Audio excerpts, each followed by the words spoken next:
Il y a 2,3 milliards de chrétiens qui croient que Jésus est Dieu. 1,9 milliard de musulmans qui disent que c'est du shirk, le péché impardonnable. 1,2 milliard d'hindous qui adorent des millions de dieux. 500 millions de bouddhistes qui ne croient pas du tout en un créateur.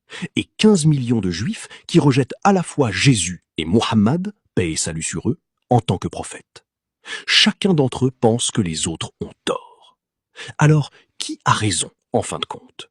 Et comment le savoir quand il y a 4500 religions différentes sur cette planète prétendant toutes détenir la vérité? La seule façon de répondre équitablement est d'examiner chaque religion objectivement et de voir laquelle résiste à l'examen. Pas ce qui nous semble confortable, pas ce que nos parents nous ont enseigné, mais ce que montrent les preuves réelles. Commençons par la plus grande religion du monde, le christianisme. 2 milliards de personnes croient que Dieu est devenu un homme, que Jésus est littéralement le Fils de Dieu et que Dieu existe en 3 personnes appelées la Trinité. Mais voici ce qu'on ne vous dit pas à l'Église. La Trinité n'a même pas été inventée du vivant de Jésus.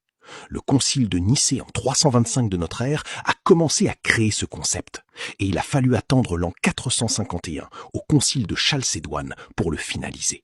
Cela représente plus de 300 ans de disputes théologiques et de réunions politiques pour aboutir à la croyance la plus importante du christianisme.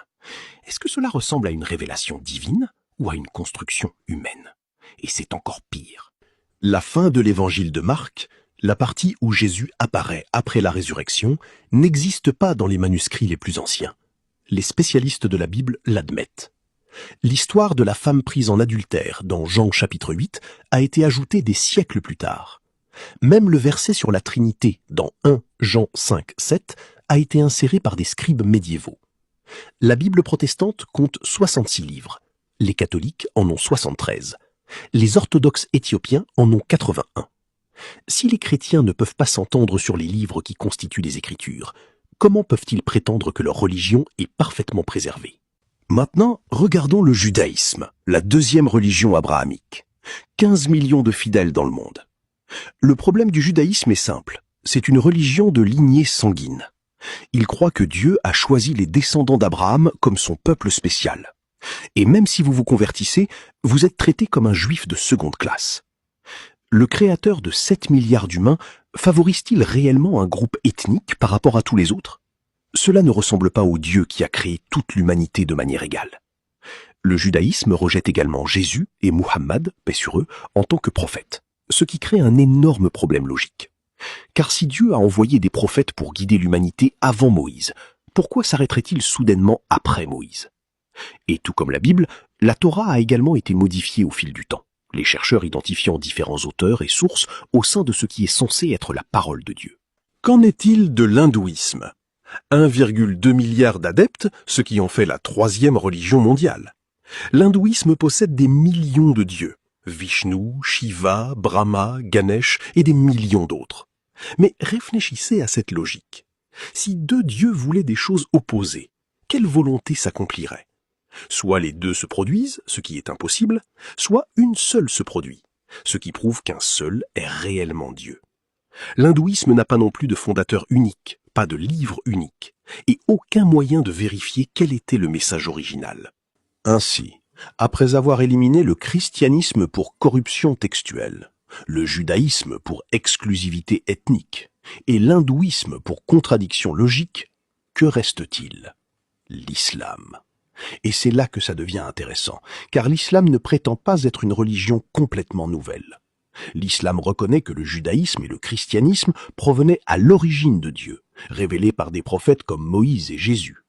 Mais le Coran dit au chapitre 2, verset 79, « Malheur à ceux qui écrivent l'écriture de leurs propres mains, puis disent « Ceci vient d'Allah ». Les messages originaux ont été altérés au fil du temps. C'est pourquoi Dieu a envoyé un dernier messager, avec un dernier livre qui serait protégé de la corruption. C'est pourquoi l'islam est appelé la religion abrahamique finale. Le Coran dit qu'il y a un seul Dieu, pas d'associé, pas de fils. Il dit que tous les prophètes, d'Adam à Noé, d'Abraham à Moïse, jusqu'à Jésus, ont enseigné le même message. Adorer un seul Dieu unique. Et il dit que Mohammed est le dernier messager, venu avec un livre qui ne serait jamais corrompu. N'importe qui peut prétendre que son livre est préservé, mais peut-il le prouver? Le Coran a été mis par écrit immédiatement. Le prophète Mohammed, que la paix soit sur lui, avait 65 scribes, enregistrant les versets au moment même où ils étaient révélés. Il révisait l'intégralité du Coran avec l'ange Djibril chaque ramadan. Après sa mort, Abou Bakr, qu'Allah l'agrée, l'a compilé en un seul livre. Le manuscrit du Coran de Birmingham a été daté au carbone 14 entre 568 et 645 de notre ère. C'est du vivant du prophète. Et quand les chercheurs ont comparé ce manuscrit vieux de 1400 ans au Coran moderne, ils ont trouvé quelque chose de choquant.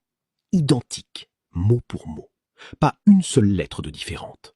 Mais voici ce qui sépare le Coran de tout texte religieux de l'histoire. Des millions de musulmans dans le monde ont mémorisé les 600 pages. Si chaque copie écrite disparaissait demain, le Coran pourrait être réécrit parfaitement, de mémoire seule. Aucune autre religion ne peut prétendre cela. Mais attendez, car c'est ici que vous allez être époustouflés. Le Coran contient des informations qu'il était scientifiquement impossible de connaître il y a 1400 ans. Le mot homme apparaît exactement 23 fois. Le mot femme apparaît exactement 23 fois. Les humains ont 23 paires de chromosomes. Coïncidence? Le mot terre apparaît 13 fois. Le mot mer apparaît 32 fois. Faites le calcul. Cela fait 29% contre 71%, ce qui est le ratio exact terre-mer de la planète. Le mot jour apparaît 365 fois. Le mot mois apparaît 12 fois. Le Coran décrit le Big Bang au chapitre 21, verset 30. Sauf que le Big Bang n'a été découvert que 1400 ans plus tard, dans les années 1900. Le Coran dit que l'univers est en expansion au chapitre 51, verset 47, ce qui n'a été confirmé par la science qu'au XXe siècle. Le prophète Muhammad a fait une prophétie qui semblait insensée. Il a dit que des Arabes du désert, pieds nus, rivaliseraient pour construire les bâtiments les plus hauts. Les Arabes à cette époque étaient les personnes les plus pauvres de la terre, juste du sable et des chameaux. Mais le pétrole a été découvert, et regardez maintenant Dubaï et Riyad rivaliser pour les gratte-ciels les plus hauts du monde. Et ce ne sont que quelques exemples.